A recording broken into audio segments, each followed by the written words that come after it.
ప్రభుత్వం ఈరోజు అధికారంలోకి వచ్చాక ప్రజలకి మంచి చేయాలి, రాష్ట్రాన్ని అభివృద్ది వైపుకు నడిపించాలి, ప్రజలకి తాము మేనిఫెస్టోలో చెప్పిన ప్రతి ఒక్కటి అందజేయాలన్న చిత్తశుద్ది లేకుండా కేవలం రెడ్ బుక్ రాజ్యాంగం అంటూ రాజ్యాంగానికి విరుద్దంగా ఈరోజు వాళ్ళు తప్పుడు కేసులు పెట్టి వాళ్ళు చేస్తున్న హెరాస్మెంట్ చూస్తుంటే చాలా అసహ్యం వేస్తోంది.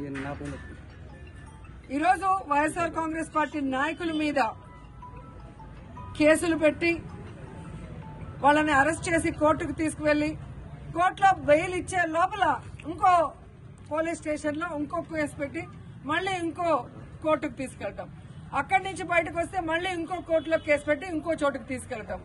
ఇది మనం కళ్ళారా పోసాని కృష్ణమురళి కేసులోనే మనం చూస్తున్నాం. అలా చాలా మంది మీద కూడా జరుగుతున్న విషయాన్ని ప్రజలు తెలుసుకోవాలి. ఎందుకంటే సుప్రీంకోర్టు క్లియర్ గా మార్గదర్శకాలు ఇవ్వడం జరిగింది.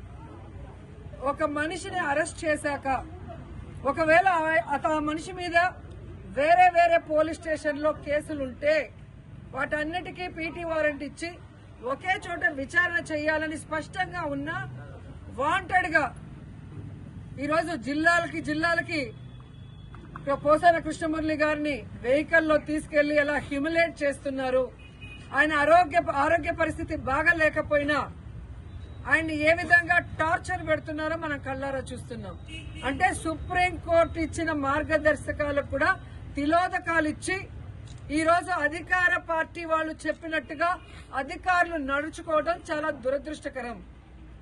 ఈరోజు వాళ్ళకి నేను సూటిగా చెప్తున్నాను, అధికారులకి అధికార పార్టీ చెప్పిందని మీరు ఈ విధంగా సుప్రీంకోర్టు మార్గదర్శకాలకి తిలోదకాలు ఇస్తే ఈ రోజు మా పార్టీ నాయకులు ఇబ్బందులు పడొచ్చు, కానీ భవిష్యత్తులో రాబోయేది వైఎస్ఆర్ కాంగ్రెస్ పార్టీ. జగన్మోహన్ రెడ్డి గారు ముఖ్యమంత్రి అయిన తర్వాత నిబంధనలకు విరుద్దంగా పనిచేసిన అధికారులని, మా వాళ్ళని ఎక్కువ రోజులు జైల్లో పెట్టాలని తప్పుడు కేసులు పెట్టి అధికారులని మిస్యూజ్ చేస్తున్న కూటమి ప్రభుత్వ నాయకుల్ని ఎవరిని వదిలిపెట్టము, న్యాయబద్దంగా అందరినీ కూడా శిక్షిస్తామని కూడా వాళ్ళకి ఘంటాపదంగా చెప్తున్నాను. ముఖ్యంగా అధికారులు తెలుసుకోవాల్సిన విషయం, 9 నెలల్లోనే ఈ కూటమి ప్రభుత్వం చేతగాని ప్రభుత్వం, చెత్త ప్రభుత్వం, ప్రజల్ని ముంచే ప్రభుత్వం అని తెలుసుకున్నారు కాబట్టే ఈరోజు ఉత్తరాంధ్రలో ఉపాధ్యాయులు ఏ విధంగా తెలుగుదేశం పార్టీ సపోర్ట్ చేసిన, కూటమి ప్రభుత్వం సపోర్ట్ చేసిన వ్యక్తిని ఎలా ఓడించారో అర్థమైతే రాబోయే జమిలీ ఎన్నికలైనా సాధారణ ఎన్నికలైనా అధికారంలోకి వచ్చేది వైఎస్ఆర్ కాంగ్రెస్ పార్టీ అనేది తెలుసుకోండి. ఇకనైనా అధికారులు మీరు ఏదైతే న్యాయబద్దంగా చేయాలో అలా చేయాలి, అంతేగాని మీరు మితిమీరిన ఉత్సాహంతో చేస్తే మాత్రం చాలా బాధపడే రోజులు వస్తాయని కూడా తెలియజేసుకుంటున్నాను.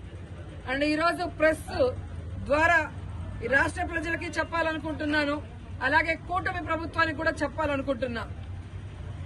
కూటమి ప్రభుత్వం అధికారంలోకి వచ్చిన తర్వాత తప్పుడు కేసులతో హెరాస్మెంట్ చేయటమే కాకుండా ఈరోజు రాష్ట్రంలో మద్యం బెల్ట్ షాపులు ఏ విధంగా వీధికి పెట్టి విచ్చలవిడిగా మద్యాన్ని అమ్ముతూ ఈరోజు ఆడపిల్లల మీద అఘాయిత్యాలు పెరిగే విధంగా చేస్తున్నారో మీరందరూ కూడా కళ్ళారా గమనించండి.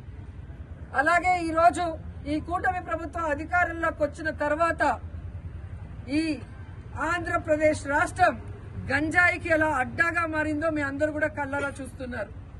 ఈరోజు డ్రగ్స్ కూడా చంద్రబాబు నాయుడు నివాసం ఉంటున్న గుంటూరులో డ్రగ్స్ విచ్చలవిడిగా దొరుకుతున్నాయని అన్ని పేపర్లో మీరు చూస్తున్నారంటే ఈ ప్రభుత్వం, ఈ ముఖ్యమంత్రి సిగ్గుపడాలని కూడా ఈ సందర్భంగా తెలియజేసుకుంటున్నాను. ముఖ్యంగా పుత్తూరులో ఎడ్యుకేషనల్ హబ్, ప్రైవేటు ప్రభుత్వ ఇంజనీరింగ్ కళాశాలలు, డిగ్రీ కళాశాలలు, అలాగే మెడికల్ కళాశాల, ఆయుర్వేదిక్ కళాశాల, ఇలా ఎన్నో కాలేజీలు పుత్తూరులో ఉంటే ఈరోజు గంజాయికి అడ్డాగా మారింది. గతంలో కూడా తెలుగు యువత హరి అనే అబ్బాయి ఈ విధంగా విచ్చలవిడిగా గంజాయి అమ్ముతూ దొరికిన దాఖలాలు పుత్తూరులో మీకు కనిపించాయి. అదే వ్యక్తి వైజాగ్ లో దొరికాడు 28 కిలోలతో, అది కూడా మీరు గమనించారు. ఆ రోజుల్లో మేము పోలీసు వాళ్ళని ఇలాంటివి జరగకుండా తప్పు పనులు చేసే వాళ్ళని తరిమి కొట్టాం. కానీ ఈ రోజు ఎమ్మెల్యేనని చెప్పుకునే వ్యక్తి ఆడికి అమావాస్యకి ఒక రోజు కాన్స్టిట్యున్సీకి వస్తున్నాడే తప్ప గంజాయికి అడ్డాగా మారిన పుత్తూరుని నగిరిని కాపాడటానికి ఏ రోజు ఆయన నాయకులు పని చేయలేదు. ఈరోజు ఎంతో నమ్మకంతో తల్లిదండ్రులు తమ పిల్లల్ని పుత్తూరు నగిరి కాలేజీలకు పంపిస్తే వాళ్ళు అక్కడ హాస్టల్లో ఉండి చదువుకుంటున్న వాళ్ళకి గంజాయి డ్రగ్స్ అందుబాటులో తీసుకొచ్చి ఆ పిల్లల జీవితాలు నాశనం చేస్తుంటే ఆ ఎమ్మెల్యే పట్టించుకోవట్లేదు, అధికారులు పట్టించుకోకపోవడం దురదృష్టకరం. ఎందుకంటే మొన్ననే నగిరి రూరల్ ఎంకొత్తూరు హై స్కూల్లో పిల్లలు గంజాయి తాగి హెడ్ మాస్టర్ కాలర్ పట్టుకోవడం, ఆడపిల్లల్ని గిచ్చి ఏడిపించడం, టీచర్లని బూతులు తిట్టారని పెద్ద ధర్నా జరిగిన విషయం కూడా మీరందరూ కూడా గమనించుంటారు. సో ఈ విధంగా తెలుగుదేశం పార్టీ అధికారంలోకి వచ్చాక నేరస్తులకి ధైర్యం వచ్చింది. నేరాలు చేయడానికి ఏదో వాళ్ళకి లైసెన్స్ ఇచ్చిన విధంగా రాష్ట్ర వ్యాప్తంగానే కాకుండా నగిరిలో కూడా చాలా దౌర్భాగ్య స్థితిలోకి ఈ ప్రభుత్వం తీసుకెళ్లటం బాధాకరం. ఒక పక్క 100 రోజుల్లో గంజాయి అరికొడతానని చెప్పి ముఖ్యమంత్రి గారు, హోమ్ మినిస్టర్ గారు చెప్తారు. కానీ 100 రోజులు అయిపోయింది. కుప్పంలో గంజాయి సాగు జరుగుతూ కూడా మీరు వీడియోలన్నీ చూసుంటారు.